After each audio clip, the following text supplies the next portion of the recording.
organized. The Russians have a bomb. We're supposed to be years ahead of them, but so what were you guys doing in Los Alamos? Uranium, of all things, has become a hot topic this summer. In part, of course, because of the hit movie Oppenheimer about the Manhattan Project and the man often called the father of the atomic bomb. A short time ago, an American airplane dropped one bomb on Hiroshima and destroyed its usefulness to the enemy. That bomb has more power than 20,000 tons of TNT. The bomb President Truman was talking about that devastated Hiroshima on August 6, 1945, contained about 141 pounds of enriched uranium. Uranium is still used in nuclear weapons, but it's the non-military uses that we're talking about today, and the reason it's in the news now. Uranium is the basic fuel that's used in nuclear power plants. It's not particularly rare, but the whole process of getting the U-235 isotopes concentrated high enough to run in a nuclear power plant is very complicated. That's Bloomberg's Will Wade. He and Jonathan Tirone report that for decades, the U.S. has depended on Russia for much of this hard-to-enrich uranium needed to fuel nuclear power plants. And that picture has become much more complicated since Russia's invasion of Ukraine. It's not just the enrichment that Russia is supplying, it's also conversion, it's also raw uranium. And so you see weak links along the nuclear fuel supply chain at every stage. Will and Jonathan are here to talk about a new push to rebuild the West's uranium capabilities. Some are likening it to a Manhattan Project 2.0.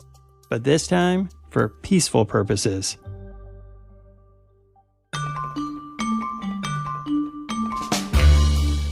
I'm Wes Kosova. Today on The Big Take, can the U.S. wean itself from Russian uranium?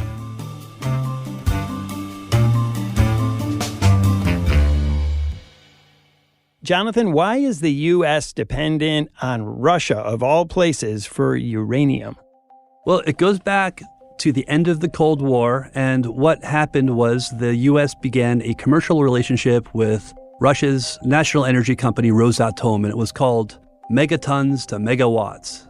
And basically, we began importing Russian weapons-grade uranium down-blended into a mixture that could be made into fuel assemblies for American nuclear power plants. And that commercial relationship, has extended for the last 30 years. In that period of time, there were also serious stresses to the nuclear industry. First and foremost being the Fukushima Daiichi nuclear power plants following the earthquake in 2011. Then also we had the fracking boom in the United States with massive supply of natural gas to American electricity generators, which also served to displace participants in the nuclear fuel cycle. Will, as Jonathan says, after the Cold War was over and the U.S. and the Soviet Union were no longer competing in an arms race, it set up a whole different dynamic when it came to what uranium was actually worth. Yeah, the whole U.S. uranium industry is kind of almost gone. There's very little mining. The closest big mining is in Canada. There's almost no enrichment except for the plant in New Mexico, which is actually a European company. There's not a whole lot of conversion. There's one facility, but it was shut down. They're about to reopen it. Here in the U.S., in just the past several years, there have been about a dozen nuclear reactors have closed down for economic reasons because they just couldn't compete with the cheap natural gas electricity. So the last U.S.-owned commercial enrichment plant was in Paducah, Kentucky. That used a radically different technology to enrich uranium called gaseous diffusion. The gaseous diffusion is a way of enriching uranium that uses uranium hexafluoride gas pressed through different membranes, transferred through different chambers to enrich the uranium-235 isotope into a concentration necessary to sustain a fission chain reaction. The U.S. was basically the last country to use gaseous diffusion for enriching uranium. The reason being, it takes a lot more energy to enrich uranium through gaseous diffusion. And why did the U.S. do that? Because they were drawing massive electricity reserves off of the Tennessee Valley Authority. And so this whole industry of the nuclear fuel cycle in the U.S. was wrapped up with national defense policy. It was about stockpiling during the Cold War. And the commercial enrichment services for nuclear power plants came from the same plant, but there wasn't much of a cost-benefit analysis when it came to looking for the most efficient way to make uranium for fuel for reactors until after the Cold War ended and the commercial imperatives of competing in the market were thrust upon the U.S., and that's when they had to start developing what everybody else in the world is using for enriching uranium, which is the centrifuge. Centrifuges, which are supersonic spinning cylinders, similar to your washing machine. These actually use only about 5% of the energy requirements that gaseous diffusion requires. Centrifuges became the technology of choice in the post-Cold War era. So, Will, how much uranium does the U.S. get from Russia? Well, Russia is the world's biggest supplier of enriched uranium. About a quarter of the fuel in our nuclear power plants comes from Russia. The uranium supply chain is long and complicated. You start with raw uranium ore. It's milled down into a powder. They call it yellow cake. The yellow cake is mixed with a fluorine gas, and it's converted into uranium hexafluoride. That's the conversion step of the process. The UF6 gets sent to the enrichment site, and that's where they concentrate it into the 5% necessary for fuel. And once you have the enriched uranium, and remember that's what we get mostly from Russia, that enriched uranium gets sent to a fabricator where they create nuclear fuel rods out of it. And so this can pass through a lot of different countries and a lot of different companies on the way to being the final product. It can, but it doesn't have to. Russia has all of the steps. China has all of the steps. It's only the U.S. and Europe that's really broken it down into so many different places and people, and that kind of makes the whole process a lot more complicated. Does any of the uranium that comes from Russia wind up in U.S. nuclear weapons? No. The dirty secret is that there's not a lack of nuclear fuel. It's just that it's in the wrong place. Like, the U.S. has a lot of nuclear fuel. It's just all in bombs. We could really screw up the nuclear fuel market if we decide to disarm and start to downblend. You can downblend the highly enriched uranium found in nuclear weapons and reconvert that into a lower enriched blend necessary for power plants. It's like you're unenriching it. And Will, you visited the only enricher of uranium in the U.S. It's a company called Urenco. What was that like? Well, it's in a tiny town called Eunice, New Mexico. It's right on the eastern border of New Mexico. It's a mile from Texas. It was this spotless, pristine industrial site and out in the middle of the desert. There's armed guards, a lot of security getting in. It's been open for a long time, but it was spotless, just spotless. All the machines were gleaming. I was really impressed by how clean it is. So they take us into the room with the centrifuges, and there's just hundreds and hundreds of them all in a row. It just stretches on to the end of this vast room. I couldn't even see the end of it. They're spinning so fast. There's this really high-pitched whine. We had to wear ear protection, and it didn't sound that loud, but they told us that the frequency is exactly the right frequency that will really damage your ears if you're not careful. So all the centrifuges, they look like long, thin tubes, about 20-something feet tall. I couldn't tell for sure. The tops of it were concealed by these curtains, because that's where they have the piping that connects one to the next, to the next, to the next. They call that a cascade. And that is apparently a really important trade secret on how they managed to get the gas to flow from one to the next. They wouldn't let anybody see what that looks like. And once the process there is done, what happens with that uranium? Where does it go? Then it gets sent to the fabricator, where it is converted into fuel pellets. The pellets are inserted into fuel rods. Every reactor has its own specific design for what those fuel rods are supposed to look like, and those get sent to the power plants. After the break, what is the U.S. doing to limit its reliance on Russian uranium?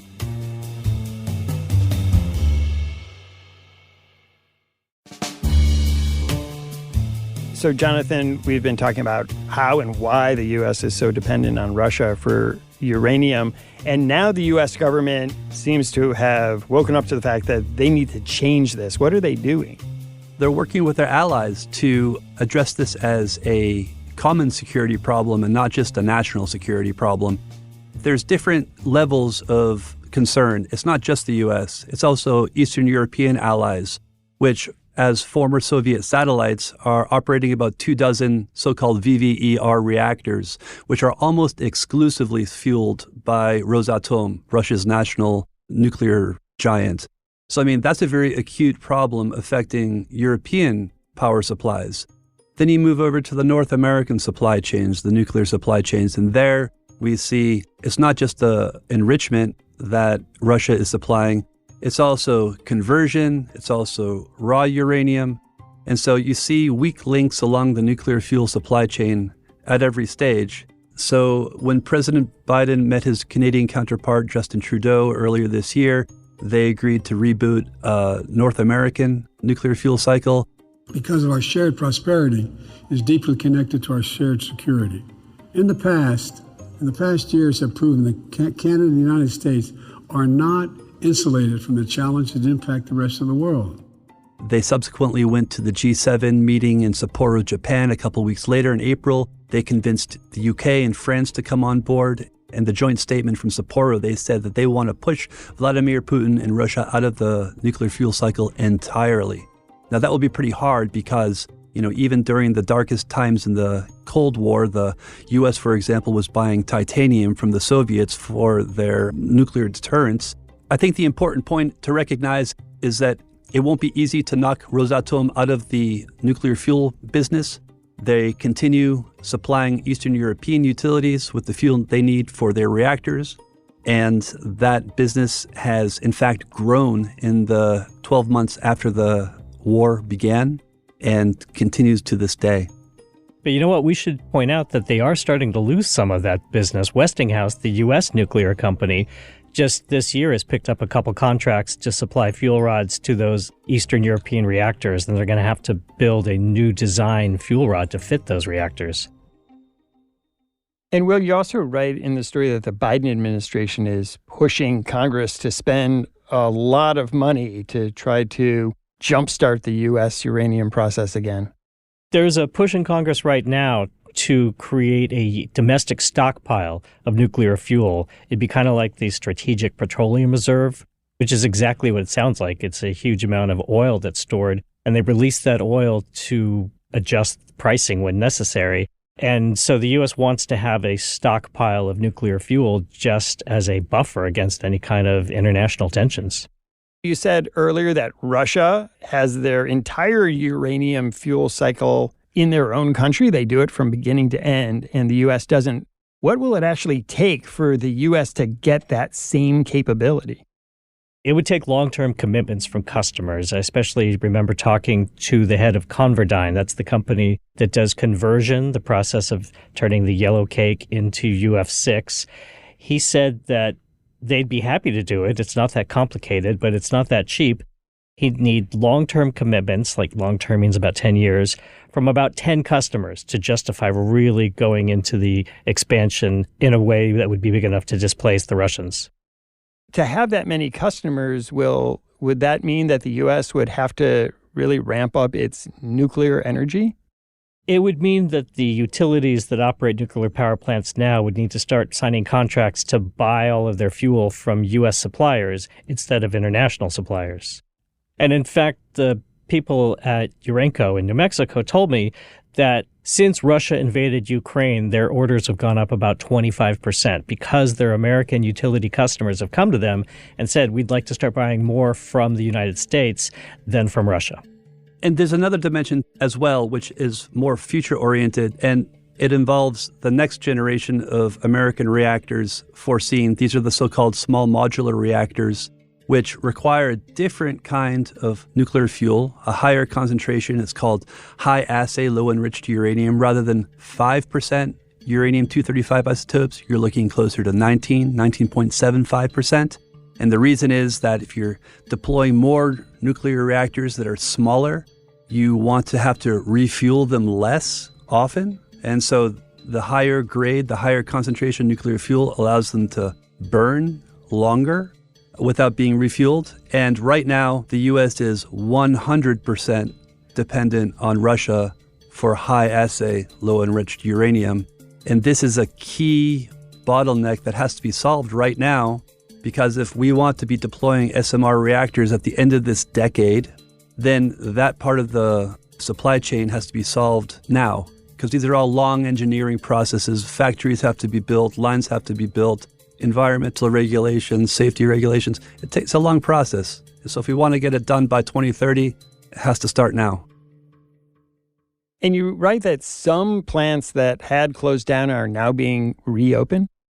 Well, the Converdyne conversion facility in Illinois, that was shut down several years ago for economic reasons because the market was so oversupplied. They basically said, we can't make money selling this stuff. We're just going to sell out of inventory until further notice. And now they're starting to reopen that because the price has gone up about tenfold. When we come back, what would it take for the West to cut Russia out of the international nuclear fuel cycle?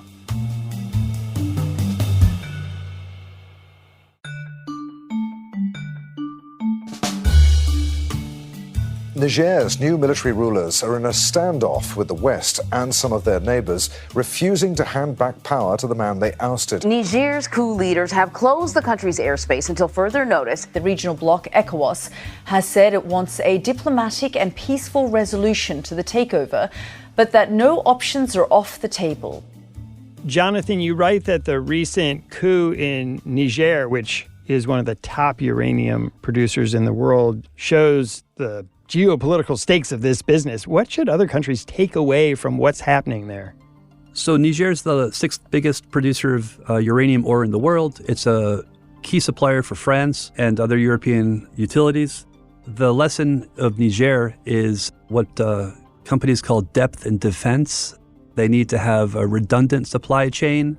And so you all see Orano investing in Canadian mines. You see additional Canadian mines responding to tightness in the ore market by opening up mothballed mines. Just another example, everybody is talking about Niger right now, but you see Rosatom displacing U.S. and European fuel makers and entering into a new agreement with South Africa to reboot that country's nuclear fuel cycle. So the thing to pay attention to isn't just income statement, the balance sheet. It's also the geopolitical stakes that are shifting as Western companies try to displace Russia and vice versa. I think the lesson from Niger is the same lesson from Russia, which is you don't want to be dependent on countries that may not be stable as your supplier. And also we saw in South Africa, uranium isn't just a product you buy and sell to make a profit. It's a key part of international diplomacy. That's a really interesting point, Will. And you write, Jonathan, that the U.S. government is grappling with this very question. The U.S. Department of Energy has what is called the 123 agreement, which is nuclear agreements that it enters into with different states, which will trade U.S. nuclear technology as long as countries do not enter the nuclear fuel cycle. This is what we've seen in the United Arab Emirates. This is the crux of negotiations with Saudi Arabia. This is why the U.S. takes such a grim view of Iran entering into the nuclear fuel cycle. So this is a big deal because of its dual use potential. And just in terms of how you can build this resiliency in your supply chain, the CEO of Urenco told me something interesting. He was talking about the fact that some of his oldest centrifuges operating in Europe have been running now for 50 years. Imagine your washing machine on the spin cycle running for the last 50 years without ever stopping.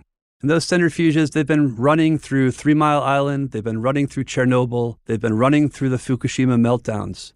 And he said, the only thing that they don't like is to stop. He was talking about in terms of like a very physical material sense, and that, when you try to stop something spinning at supersonic speeds, sometimes mistakes happen and they spin out of control. So you want to keep them running. But more broadly, it's an anecdote about the commitment that economies need to make nuclear power profitable. And it requires a long-term vision, probably sometimes with state support, that is nurturing a strategic industry, touches far more than simple company profit and loss statements. You've talked about how it'll take many years and a lot of money for the U.S. to be able to be independent of Russia and other places for uranium. What happens if the situation in Ukraine escalates and the U.S. and Russia no longer do any business? What would that mean for the U.S. industry? Oh, you mean the worst case scenario? Like if Russia decides to completely cut us off or we decide to completely boycott them? That would be bad. Most utilities tend to keep about 18 months of inventory on hand. They have to refuel the reactors every 18 months. So basically, it's like they've got one spare set of fuel rods laid around to put in when they need it. And 18 months after that, if they don't have another set of fuel rods, then they have to turn the reactor off. No gas, out of gas. Personally, I don't think that's going to happen. I think that the chances of that are near zero. But yeah, if there was no uranium supply, if there was no nuclear fuel rod supply, that's what happens. Nuclear power plants aren't magic. You got to fill the tank every so often. And why do you think it's a near zero chance given how volatile the situation is right now? I think the international community would come together somehow. They could figure out who needs some today and who could wait 6 months. I think there would be some ability to coordinate if necessary. It's not just a American problem. This is a transatlantic problem. And right now, there is an installed industrial base that is underutilized in Europe. And Orano, for example, the French national champion, is also sitting on a potential 2 billion expansion of its uranium enrichment capacity. But just like ConverDyn, the conversion company here in the US, they're also waiting signals from clients that they're ready to enter into long-term contracts. So there's a lot of money sitting on the sideline. There's a lot of ways to expand capacity, to create redundancies in supply chains, but it's a slow train that's just starting to get moving. Will, looking ahead as someone who covers this industry, where do you think it goes from here? Do you think the U.S. eventually does wean itself from Russian uranium? Maybe not 100%, but I think there's a really strong desire to build up enough domestic capacity to not be so dependent upon them. The U.S. was the biggest enricher of uranium during the 1970s. It supplied all Western capitalist economies. It was the biggest player out there. That's when Urenco was just starting, right? So this is like around 1972, 73, 74. You fast forward a half a century, and the U.S. looks like it's rebooting Manhattan Project version 2.0, this time for exclusively peaceful purposes. It's a massive undertaking, but the U.S. has proven it's capable and up to the task before. It can do so again. But in terms of accomplishing some of the loftier goals of the G7 statement of pushing Russia out of the international nuclear fuel cycle entirely, that's probably less likely. Russia, even if it loses the Western markets, is busy building new reactors in Bangladesh, Egypt, Turkey, Iran, a bunch of different countries, and they're filling their pipeline up with new customers for decades ahead. Jonathan, Will, thanks so much for coming on the show. Thanks. Thanks for listening to us here at The Big Take. It's a daily podcast from Bloomberg and iHeartRadio. For more shows from iHeartRadio, visit the iHeartRadio app, Apple Podcasts, or wherever you listen. And we'd love to hear from you. Email us questions or comments to bigtake@bloomberg.net. The supervising producer of The Big Take is Vicky Vergolina. Our senior producer is Catherine Fink. Federica Romaniello is our producer. Our associate producer is Zenab Siddiqui. Hilda Garcia is our engineer. Our original music was composed by Leo Sidran. I'm Wes Kosova. We'll be back tomorrow with another Big Take.